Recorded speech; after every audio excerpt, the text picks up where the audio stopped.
Sveiki visi, mano vardas Lukas ir šiandien jums duosiu nedidelę pamokėlę apie kaip pirkti, parduoti žaliavas, akcijas ir visą kitą, ką jūs tik norėsite. Platforma, kurią aš naudoju, vadinasi Plus 500 ir jinai yra tikrai pakankamai lengva naudoti. Ją galėsite rasti ir atsiųsti nemokamai puslapyje plus500.lt. Tada tiesiog paspauskite pradėti prekybą dabar. Tai visiškai nieko nekainuos, nei ateityje taipogi nieko nekainuos. Ta prasme, galite būti ramus, čia nėra jokių... Viskas čia legalu, vienu žodžiu. Paspauskite pradėti prekybą jau dabar, atsiųskite šią programą, įsinstaliuokite ją ir atidarykite. Kai atsidarote programą, jūsų klausia, kurį režimą jūs norite naudoti, ar demonstracinį, ar su tikrais pinigais. Taigi šiandien žaisime su demonstraciniais pinigais. Tai yra kaip, kad jūs galėtumėte pabandyti, jums duoda 20 000 netikrų eurų, su kuriais jūs galite žaisti, pirkti, parduoti, žiūrėti kaip kyla, kaip leidžiasi grafikai ir visa kita. Tai šiandien žaisime su demonstraciniu režimu. Apie tikrus pinigus pakalbėsime sekančiose pamokose. Taigi spaudžiam demonstracinį režimą.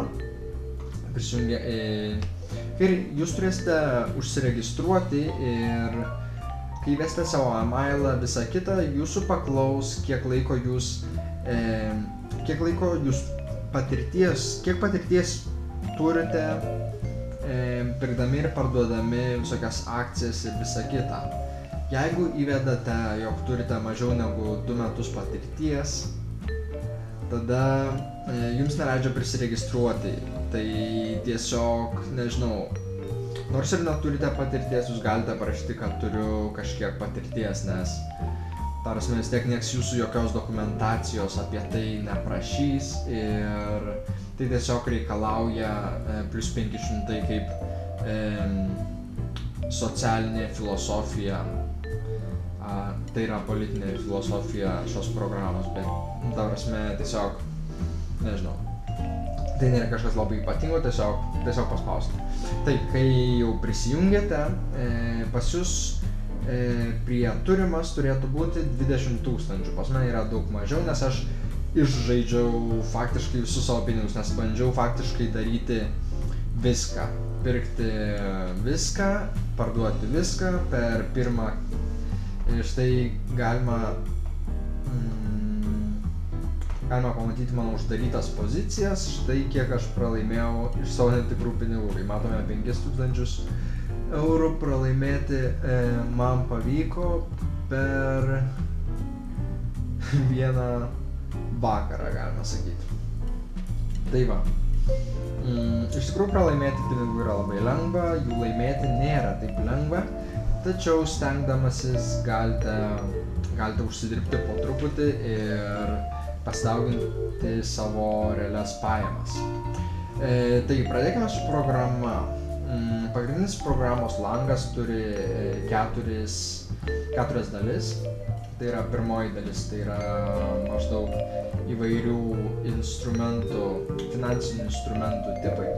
Štai čia mano mėgstamiausias yra Forex, nes per Forex prekiaudami ir parduodami devizas, kadangi jos keičiasi labai dažnai, tai galite pamatyti, kad per 5 minutės nukrito tikrai nemažai ir taipogi, kas dar man iš to patinka, tai kad svertas yra 1:200, tai reiškia, jeigu jūs investuojat 1 eurą, deviza leidžia jums investuoti 200 kartų daugiau. Tai reiškia, kad jūsų laimėta arba pralaimėta suma paskui bus 200 kartų didesnė negu realiai jūs turite pinigų. Tai yra kaip jūsų pinigų padauginimas. Pavyzdžiui, jeigu pirksite šiaip akcijas, tarkim iš Ispanijos Banko Sabadell, pirksite arba parduosite tai jūsų svertas bus tik 1 prie 20. Taigi galimybė laimėti daugiau ar pralaimėti daugiau yra gerokai mažesnė. Gerai, antras langas yra štai čia visi instrumentai, kuriuose kiekvienoje kategorijoje, kuriuose galite investuoti. Kaip sakiau, jau mano mėgstamiausias yra Forex. Štai galite pamatyti mano mėgstamiausius, kur aš dažniausiai investuoju ir kur aš perku ir parduodu. Labiausiai apsimoka galbūt dirbti su euras doleris amerikietiškas, nes pasakysiu kodėl, nes tie pinigai, kuriuos mes turime čia yra eurais. Tada jeigu jūs parduodate arba perkate euras / doleris, tada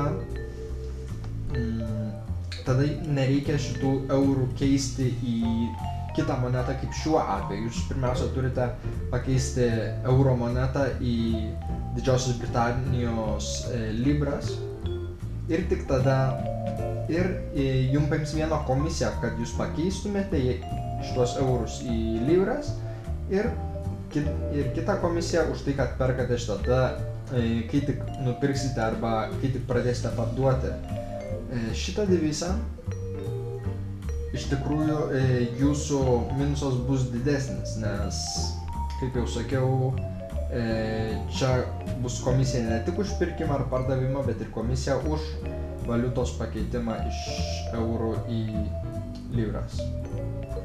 Taip sakoma, pounds, galbūt lietuviškai, nežinau. Taigi, tęsime toliau. Sekanti pagrindinio lango kategorija yra demonstracinės sąskaitas. Tai čia galite matyti visus pagrindinius finansinės apskaitas. Kaip matome, čia yra turimi pinigai, pas jūs turėtų būti tiesiog 20 000 ir čia 0, čia 0, atrodo. Ok. Pas mane štai čia yra taip, nes aš turiu 9 atidarytas pozicijas, paprastai tiek pozicijų niekada aš neturiu atidaręs savo realioje sąskaitoje, kurioje žaidžiu su tikrais pinigais. Ir čia tiesiog, čia kaip sakiau, yra sąskaita pasižaidimui. Tada jeigu jūs manote, kad tarkim norite pažiūrėti, kaip veikia žaliavos, kaip jos greit juda, kaip grafikai komportuojasi, tai jūs tiesiog nueisite į žaliavas ir sakysite, davai nusipirksiu Brent naftą. Kas čia tokio, net nežinau, bet paimsiu ir nusipirksiu, davai. Ir štai išleidžiam 78, negalėsim pirkti, nes reikia mažiausiai pirkti 20 barelių, kurie kainuoja 1500 €, mes tik turim 700 dabar galimų. Pabandykim pirkti cukrų. Tai neleidžia. Neleidžia pirkti cukraus? Ne, kažkodėl neleidžia pirkti cukraus. Žaliavom aš niekada paprastai nesinaudoju.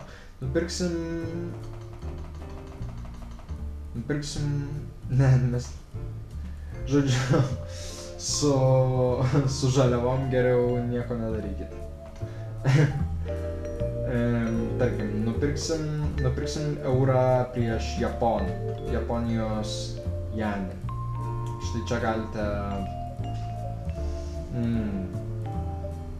Velnias.